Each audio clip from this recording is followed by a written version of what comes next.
అందరికీ హాయ్. మనం ఈరోజు నేర్చుకోబోయే టాపిక్ జీమెయిల్లో ఫొటోస్ని, ఎస్ఎంఎస్లను ఏ విధంగా పంపించాలి.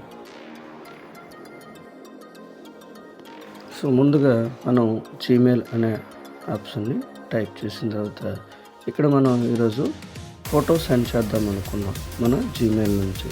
సో అందుకు గాను కంపోజ్ అనేటువంటి దాని మీద క్లిక్ చేసి ఇక్కడ మనం ఎవరికైతే పంపిద్దాం అనుకుంటున్నామో వాళ్ళ తాలూకా మెయిల్ ఐడిని ఇక్కడ ఎంటర్ చేయొచ్చు. ఇది ఆల్రెడీ మీరు ఎంటర్ చేసి ఉన్నట్లయితే వాళ్ళ మెయిల్ ఐడి ఆటోమేటిక్గా చూపిస్తుంది.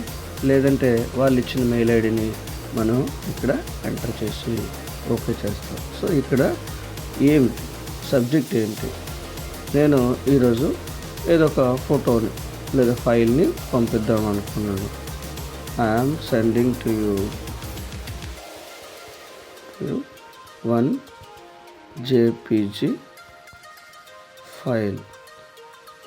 ఓకే, ఇలా మనం ఏదైతే మనం పంపిద్దాం అనుకున్నామో ఇలా సబ్జెక్ట్లో రాసి ఇక్కడ పిన్ బటన్ అనేది కనిపిస్తుంది. So attach file. సో దీన్ని క్లిక్ చేసిన తర్వాత మనల్ని డైరెక్ట్గా మన ఫైల్స్ దగ్గరికి తీసుకెళ్తుంది.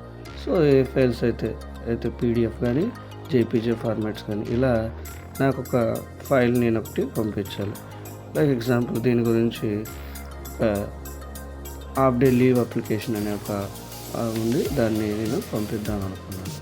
ఇలా మనం ఈజీగా ఏదైతే పంపిద్దాం అనుకున్నా ఇలా దాన్ని క్లిక్ చేసి తర్వాత సెండ్ బటన్ మీద, సెండ్ ఆప్షన్ మీద మనం సెండ్ చేసినట్లయితే సెండింగ్ ఆల్రెడీ సెండ్ అయిపోయినట్టు మనకి చూపిస్తుంది. ఇది మనం ఏం పంపించామో మళ్ళీ ఒకసారి రీవెరిఫై చేసుకోవడం కోసం సెండ్ అనే దాని మీద క్లిక్ చేసినట్లయితే ఇక్కడ మనకి సో ఇలా మనకి ఒక ఫైల్ అనేది సెండ్ అయినట్టుగా చూపిస్తూ ఉంటుంది. ఓకే, అర్థమైందనుకుంటే ఇంకేమైనా డౌట్స్ ఉన్నట్లయితే కామెంట్ సెక్షన్లో కామెంట్ చేయండి అండ్ లైక్ చేయండి.